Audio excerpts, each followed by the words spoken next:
The next colligative property is osmotic pressure. So we'll be discussing first what is osmosis and then osmotic pressure. In 1948, Ebbe Knowledge was first to observe that when a semi-permeable membrane was placed in between a pure solvent and a solution, the pure solvent starts flowing through the semi-permeable membrane into the solution. Similarly, when two solutions of different concentrations are separated by a semi-permeable membrane, then the solvent flows from the solution of lower concentration into the solution of higher concentration. Now, what is a semi-permeable membrane? Semi-permeable membranes are special type of membranes which appears to be a continuous sheet or film, but actually they contain a network of submicroscopic holes or pores. These membranes allow the passage of solvent molecules through them, but do not allow the passage of solute particles through them. These membranes can be of animal or vegetable origin. They are present just under the outer skin of animals and plants. The common example of a natural semi-permeable membrane is pig's bladder. The examples of artificially prepared semi-permeable membrane are cellophane sheet, parchment paper, freshly prepared inorganic substances such as copper, ferrocyanide, etc. So, what is osmosis? Osmosis, you can see a U-tube. On one side there is a pure solvent and on the other side, shown by a green color, is a solution. These two are separated by a semi-permeable membrane. We are going to understand or know what is osmosis. So what is osmosis? The passage of solvent. You can see here the solvent is passing to the solution. The passage of solvent through a semi-permeable membrane from the pure solvent to the solution is called osmosis.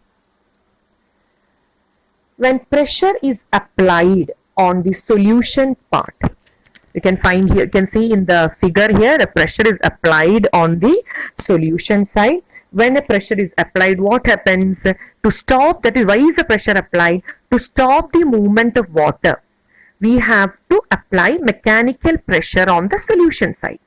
The pressure just sufficient to stop osmosis will be the osmotic pressure. The pressure which is sufficient to stop osmosis is called the osmotic pressure. This osmotic pressure may be defined as the excess pressure that must be applied on the solution side to prevent the passage of solvent into it through a semi-permeable membrane. Hope this is clear to you. Next term that you can see here is reverse osmosis. What is reverse osmosis?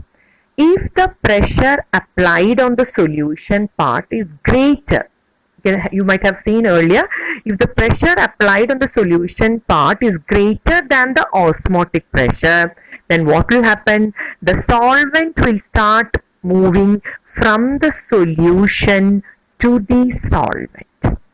This is called reverse osmosis. And what is the application of reverse osmosis? You can find RO filters. In filters, water filters, you can find the RO filters or UV filters. So RO is simply reverse osmosis. The phenomenon of reverse osmosis is generally used for the purification of seawater or hard water. Seawater, it is a dilute solution of many undesirable salts. Seawater is placed in contact with pure water. Here you can find in the diagram solution. Consider the solution part as a seawater. And on the other side there is a pure solvent. When pressure greater than osmotic pressure is applied on the solution part, that is the seawater part, this causes the movement of pure water from the solution or from the seawater side to the pure water side. So this is also a method of purification of seawater.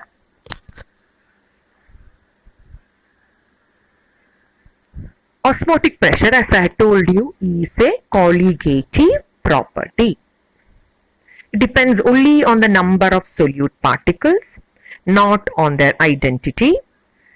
And we know PV is equal to nRT, the ideal gas equation. PV is equal to nRT, or P is equal to N by V into RT. So N by V is concentration. So here the P is the osmotic pressure. Osmotic pressure is represented as pi. So pi is equal to CRT, where R is the universal gas constant and T is the temperature in the Kelvin scale. So here C is equal to concentration of the solution. Concentration of the solution is N by V. R is a gas constant in bar, liter, Kelvin raised to -1, mole raised to -1. T is the temperature in Kelvin scale. C, as I told you earlier, it is the number of moles of the solute by volume of the solution, or number of moles of the solute, N2 by V.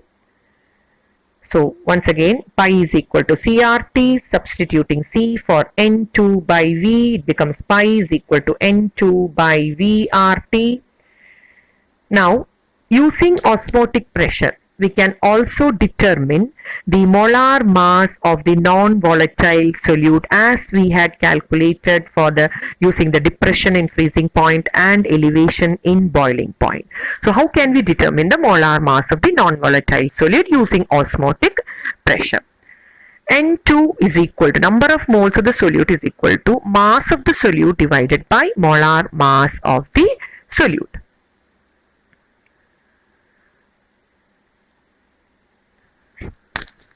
Now here, next what we are going to learn is what are isotonic solutions. If two solutions have same osmotic pressure at a given temperature, they are called isotonic solutions. Two solutions having equal osmotic pressure are called isotonic solution.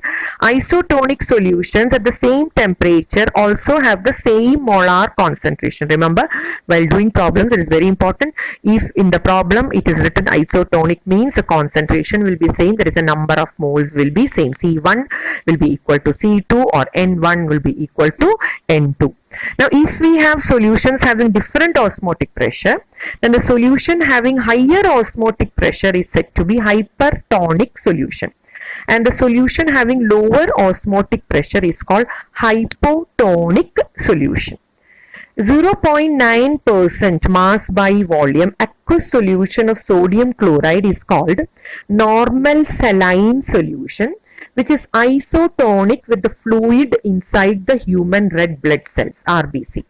Therefore, during injections, the medicines are mixed with saline water before the injection. You might have seen it. This prevents the blood cells from shrinking or bursting. However, solutions having concentration greater or less than 0.9% are not safe. So it has to be 0.9%. Only 0.9% is isotonic with the human red blood cells.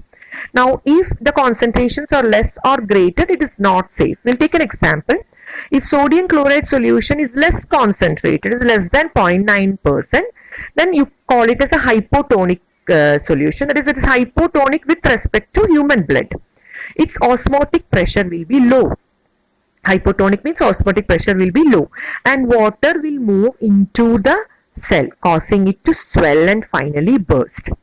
On the other hand, if sodium chloride is more concentrated, that is hypertonic, its osmotic pressure is high, and water will move out of the cell, causing the cell to shrink due to plasmolysis. I think the biology students might have learned it. So here there are two solutions, solution A and solution B. If A and B, another important point to be noted, if A and B are isotonic, they have the same concentration, no flow of liquids through the membrane takes place. Next is the application of osmosis. Application of osmosis, the first one, dried fruits kept in water will swell. That is carrots. You can find limp carrots. When they are placed in water, they become firm due to the inflow of water because of osmosis. Same is the case with wilted or filtered flowers. They revive and regain their freshness when placed in fresh water because of osmosis. So revival of wilted flowers and also limped vegetables. Second, as I told you, for during injections, 0.9% of sodium chloride solution is used, which is isotonic with blood. So blood vessels, they neither expand nor shrink. There are many other applications also. Shriveling of raw mangoes to pickle. Raw mangoes, when placed in concentrated solution of common salt, will lose water through osmosis, and hence it will shrivel into pickles. Another example, another application is swelling of tissues in people consuming more salt. People consuming more salt and excessive salty food suffer from edema, edema, which is swelling and puffiness produced because of the retention of water in the tissue cells and intercellular space. The next application is preservation of meat. The preservation of meat against bacterial action is done by salting it. You might have seen that. Similarly, fruits are preserved against bacteria by adding sugar. The bacteria on salted meat loses water through osmosis. It shrivels and ultimately it will die. The most important application is the absorption of water by plants. Plants absorb water through the soil, through their roots due to osmosis, because the cell sap in the root hair cells has higher osmosis, has higher osmotic pressure than that of soil water. Thank you.